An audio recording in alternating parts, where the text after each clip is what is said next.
Bitaw! Bitaw! Bitawan niyo ako! Hawakan niyo siya! Ito ang lakas po niya! Jen! Kaya mo yan! Hindi niyo kaya! Umalis kayo! Tagal ko na nanggagamot ng masamang espiritu. Mahila ako nakaenkwentro ng ganito!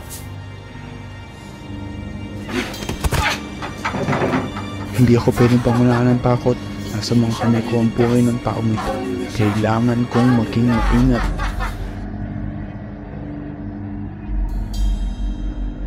Sa malawak na lugar ng San Pedro, Laguna, matatagpuan ang isang bahay na malayo sa iba. Lingid sa kaalaman ni Jennifer na magsisimula na pala ang unang engkwentro niya sa mga kakaibang nilalang.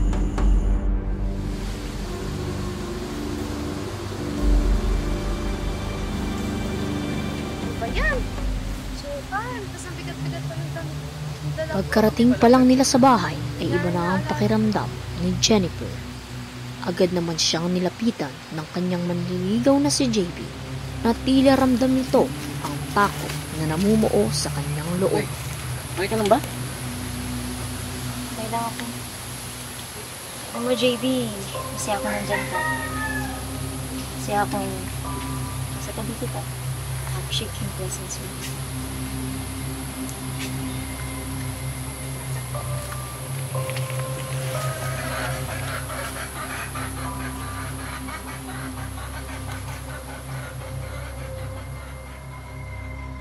Naka-experience ako ng kakaiba simula nung high school ako. Nakaramdam ako ng umaga, may ikot ng paru-paro sa akin. Tapos ikot siya ng ikot, nagtataka ako bakit siya ikot ng ikot sa akin.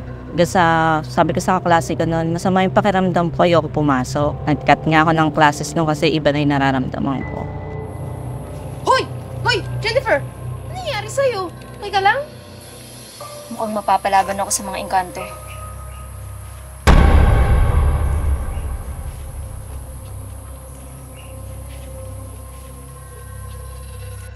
Unang gabi pa lamang ni Jennifer sa kanilang tinutuluyan sa San Pedro ay pagkabalisa na agad ang bumuwan sa kanya.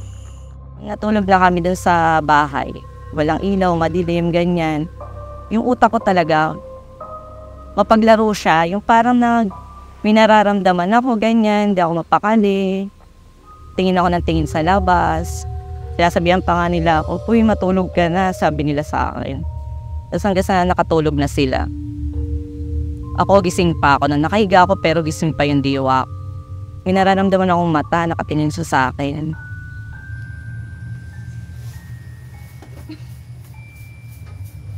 Sino ka? Ba't ka tumatawa? Ano ka, maligdo? Engkanto? Kapre? Pwede ka bang maging kaibigan?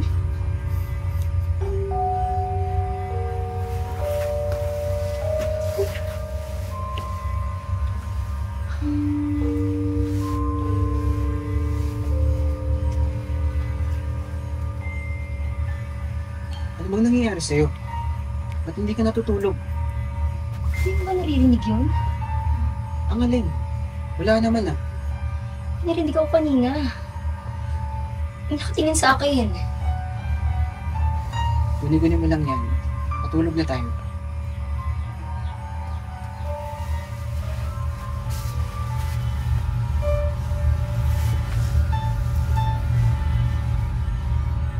Pangalawang araw, hindi na talaga ako mapakali. Tapos tong gabing yon, may lakad sa bubong. Mabigat siya, nararamdaman ko mabigat siya. Hindi na siya kakaiba sa akin, kaya alam ko aswang na kaagad siya. Lingid sa kaalaman ni Jennifer na ang pinsan na lalaki ng kanyang manliligaw ay may nobya na siya namang pinaghihinalaang kabilang sa angkan ng mga aswang. Lubos na nagalit ang mga aswang kay Jennifer dahil unti-unting nabubunyag nito ang kanilang tunay na pagkatao. Jen? Gusto na nila akong painumin ng sleeping pills kasi di na ako nakakatulog dito. Tapos, akala nila nababaliw na ako. Ate, umuwi ka na kaya? Hindi ka naman kasi nakilala. Hindi nila alam kung ano yung mga pinagdadaanan mo.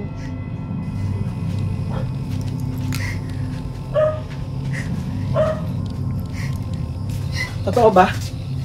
Na nakakita ka ng mga aswang? Hindi lang aswang. Marami sila. Gusto mo ba buksan natin yung third eye mo? Gusto mo bang makita yung mga nakikita ko? Kaya mo ba? Payag naman ako eh, kaso natatakot ako sa mga mangyayari sa akin. Hindi. Wala yan. Makikita mo lang naman sila.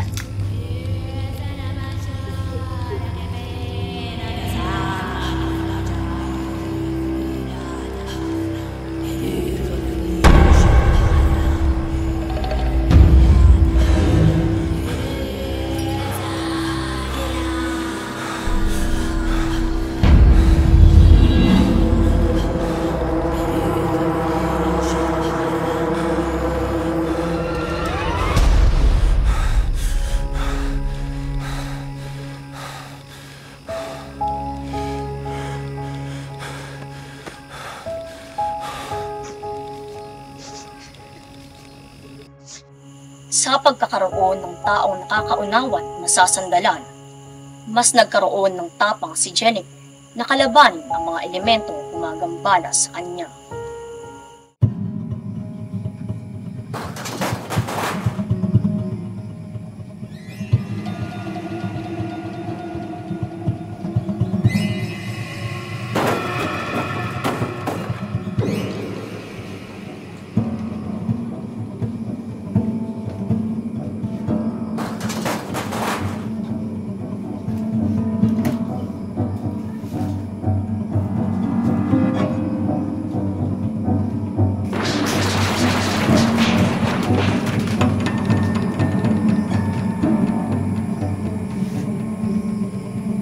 Kaya natin to.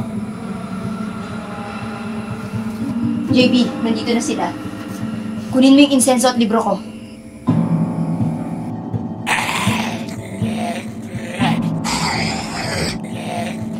Nararamdaman ko na sila. Ang orasyong ito ay mas kinagalit pa ng mga aswang. Kaya naman nagtawag ito ng iba pang mga kasama. Hoy! Putang ina mo, hindi ako natatakot sa'yo. Bakit hindi ka nagpapatulog? Akala mo natatakot ako sa'yo? Ang pangit mo! Putang ina mo! Hindi kami titigil hanggat hindi ka namin nagiging kalahi. Kinaumagahan ay ramdam na ng magkasintahan ang hirap at bigat ng kanilang pinasok. Kapansin-pansin agad ang pagbagsak ng kanilang katawan dahil ilang araw silang walang maayos na kain at naisipan nilang dalawa na lisanin ang lugar, ngunit sa pag-uwi ni Jennifer sa kanilang tahanan ay bagong engkwentro pa pala ang kanyang kakaharapin.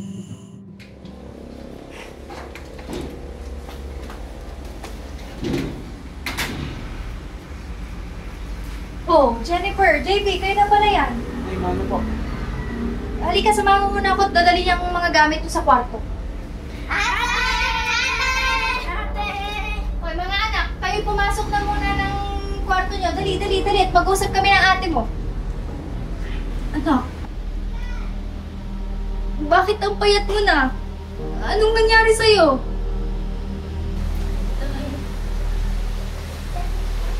Ang dami nila. Hindi ko sila kaya. Anak ko. Bakit kasi pag-isa ka lang lumapan? Hindi mo ito na yung nangyari sa'yo. Ang payat-payat mo. Hindi na kita makilala. Jennifer, dadalhin ka na namin kay Tito Sammy. Hindi na namin alam kung ano nangyayari sa'yo. Hindi na, kaya ko to. Bantayan niyo na lang ako tuwing gabi. Kumain na lang muna tayo. Hindi ka pa yata nakain eh. Tuwing sumasapit ang dilim, ay kasabay din ito ang paggulo ng langis sa bote na mula sa kanyang kaibigan. Ito ay palatandaan na may umaaligid na aswang sa kanyang paligid. Ayoko may nakakausap. Gusto ko maglatin lang ng maglatin kasi inaaral ko sa ng gusto.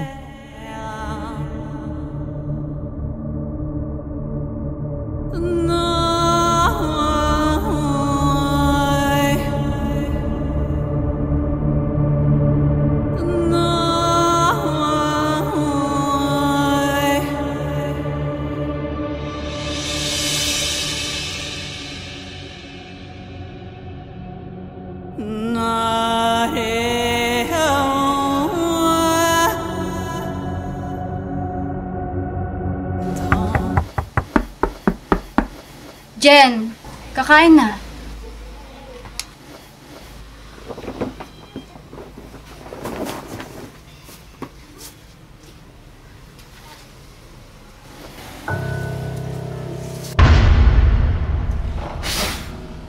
Sa kabila ng nakakakilabot na pagbabanta ng mga aswang, ay hindi nagpatinag si Jennifer. Sa halip ay patuloy niyang pinairal ang katapangan at hinarap ang masasamang elemento na ito. Dahil sa takot na naramdaman ni Jennifer ng gabing iyon, ay lumabas sila ni JB upang magtungo sa pinakamalapit na simbahan. Samantalang, bago tuluyang makaalis, ay may inabot ang nanay ng kanyang kasintahan. Rosaryong hawak ko, napigtas siya talaga. Doon ako kinilabutan.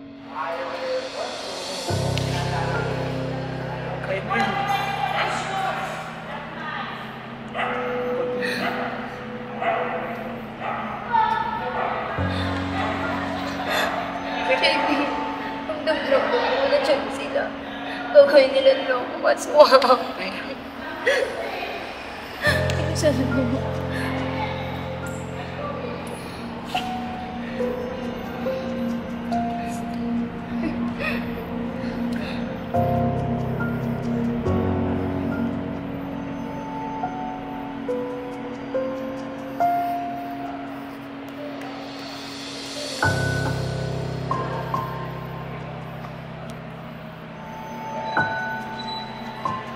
Pinasan mo pa yun mo ng holy water.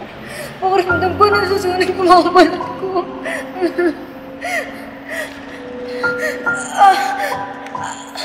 Aray, para akong tinutuso.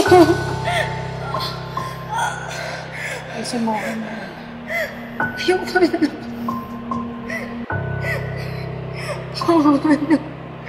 Ayoko na. Huwag kang susuko. Ayoko. Kaya mo yan. Pagod na ako. Magdasal ka, lumaban ka. Kasama mo ko. Gusto ko lang sumuko. Ayoko na.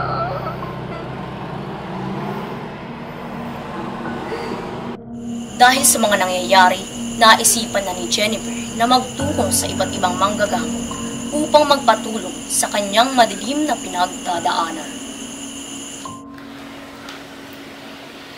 Maraming gusto kumalaban sa'yo. 4 sila. Pasensya ka na ha. Masyado na rin kasi akong matanda para rito.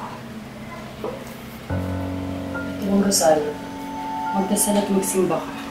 Yun lamang ang makakatulong sa'yo. Tuturuan kita magdasal at mag-orasyon, basta siya lamang ang tatawagin mong Diyos. Ha? Sinong Diyos? Kung ibang Diyos ang tatawagin ko, mas mabuti na lang na hindi ako magpatulong sa'yo.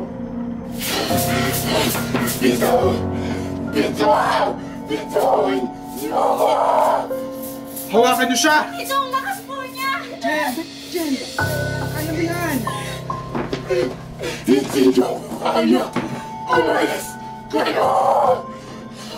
Tagal ko na nang gagamot ng masasamang espiritu. Dahil ako nakaenkwentro ng ganito! Hindi ako pwedeng pangunahan ng takot. Nasa mga kamay ko ang buhay ng taong ito. Kailangan kong maging maingat.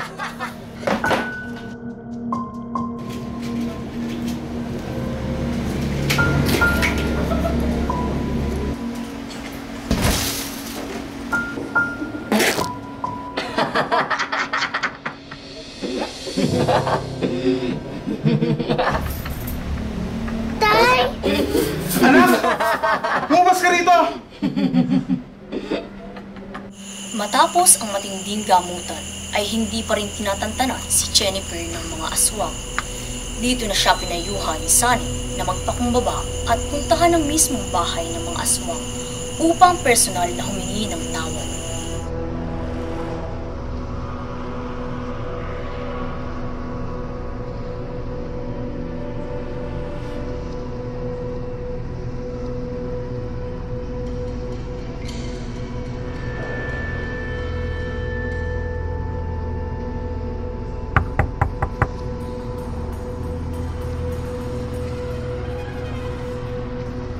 Po ba kayong makausap?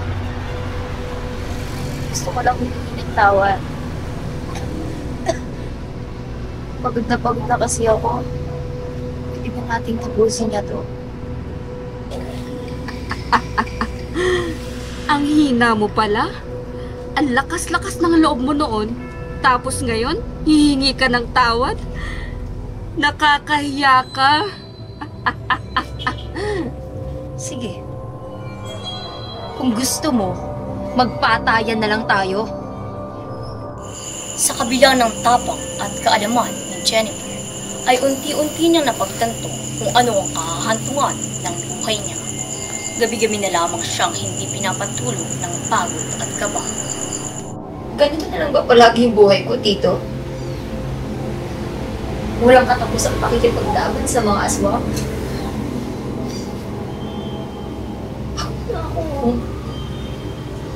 Pagod na.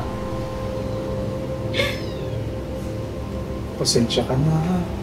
Hindi na kita kayang gamutin. Takot ako sa kalusugan ng anak ko. Tandaan mo lang, palagi kang magdasal, magsimba, at huwag kang susuko. Meron tinatawag na alcohol hallucinosis or paranoia na kung saan kadalasan mga boses itulog sa paranoid delusion na mayroong appetite. So, parang substance yun. Pangalawa, pangatlo, pwede rin complications ng isang medical problem like metabolic disturbance of sasabihin ko, itong gamot na ito, para makatulong ka na nawawala at istorbo na yung mga boses na yun. Di pa kumbaga, usawin ng kanilang. Just present the medication. Wala pang psychotherapy na magaganap pag ang pasyente ay delusional or hallucinating. So, medication talaga. Nakita ko si Jennifer, at totoo siya may isa sa paglilingkod ng banal na espiritu sa pwede niyang itulong. Pero kung ang kaisipan lang niya ay nagkakaroon siya na tinatawag natin depression, na po pwedeng doon pumapasok yung marami siyang naiisip, kailangan pa rin natin siyang tulungan na iwasan niyo yung sobrang mag-isip. At huwag masyadong mananalig dun sa latin. Wala sa mga profesor, wala sa pastor, wala sa tao. Lahat ng kasagutan natin nasa sinasabi niya. Wala. Lahat ng solusyon nasa kanya. Mahal kong Panginoon, binitawan na po ako ng lahat. Narito po ako sa inyo ngayon upang humingi ng kapatawaran. Nung panahong kailangan kita, patawad kung hindi po ikaw ang pinili ko. Patawad kung tinalikuran kita. Patawad kung hindi ako nagtiwala sa inyo. Ngayon, alam ko na kasama ko po kayo sa laban na to. Humihingi po ako ng gabay, proteksyon, at ngayon, ako ay nagbabalik loob sa inyo.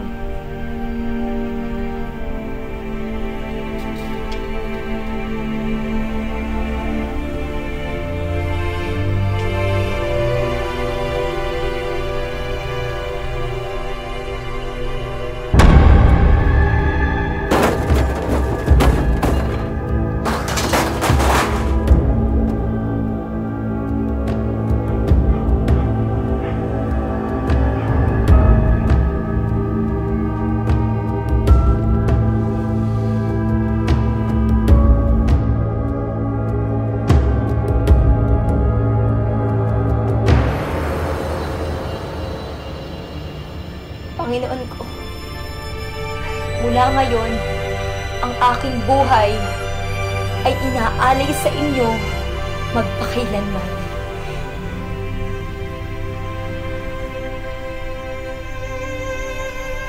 Iba't iba man ang naranasan ay pinagpatuloy pa rin ni Jennifer ang pagiging matatag.